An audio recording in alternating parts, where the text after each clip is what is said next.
Hi and welcome to my review of the Deformation Insect 130mm frame.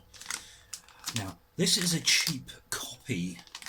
It was originally sold as a Deformation Insect frame on eBay. However, at the price it was quite obviously a copy. However, I did think I would purchase one to make up my fleet of small quadcopters. I'm a little bit on a budget these days. Now let's have a quick look. Excuse the beeping, that's my batteries from today's tests just finishing charging. Now here we go. Here's the frame. It looks like a standard 3K weave of carbon fibre. You can tell from the side of the carbon it is real carbon, it's not fiberglass. The edge is a little bit rough. I would not consider that a particularly well finished product on the edges. So I'd probably recommend gently filing the edges if you have any cables or battery straps going over, just to prevent the straps from fraying. I have a measuring device here somewhere, and now officially this is supposed to be a 3mm carbon weave. Now hopefully you can see that.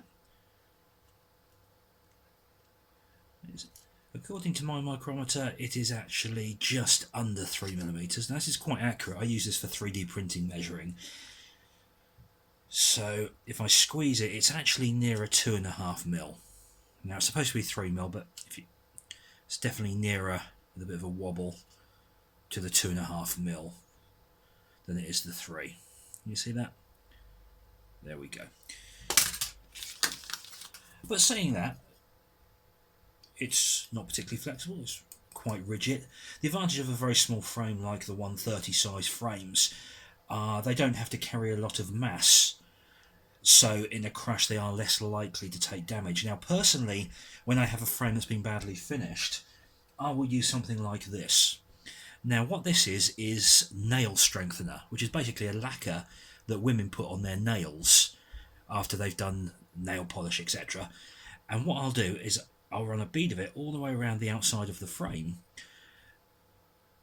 And what that will do is seal the frame. So if there is ever a bad crash, hopefully it will stop the layers from delaminating, which is a big problem with smaller builds. But nail polish does the same job, as do various types of paints. Let's see what else we've got in this packet. We have the expected top. Now this is quite obviously a copy of the Deformation Insect. I mean, they've taken the pattern and they've basically directly CNC'd it. Now this is very thin. This is much thinner than I'm used to for a top plate. It's 1mm. It's supposed to be 1.5, but that is definitely 1mm, so it's very, very light.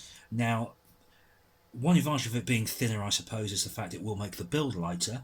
But if you're looking for a powerhouse build, maybe 1407 motors at a high kV running on 4S, you might want to consider a thicker frame, more likely to survive in those crashes. We have again, looks like it's the 1mm thick carbon. It is, yes. Obviously designed to go onto the front like that, to give you your angle. And there are 3 little cutouts, which are designed to give you different camera angles. It appears to be going to a maximum tilt of about 15 degrees with the enclosed. Personally, I wouldn't use these, I would leave these off. We have the usual packet of screws and standoffs. Now the one thing I do notice is the standoffs are very, very thin.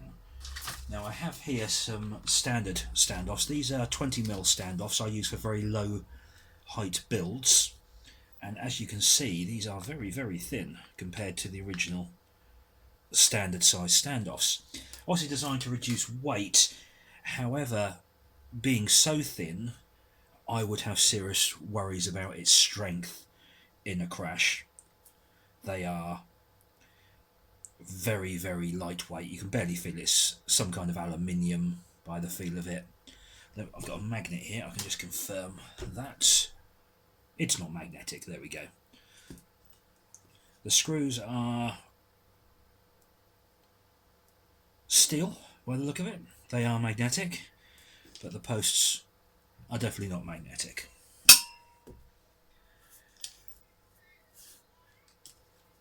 Now we appear to have 6 of the standoffs to obviously design to have the frame with a top plate like that.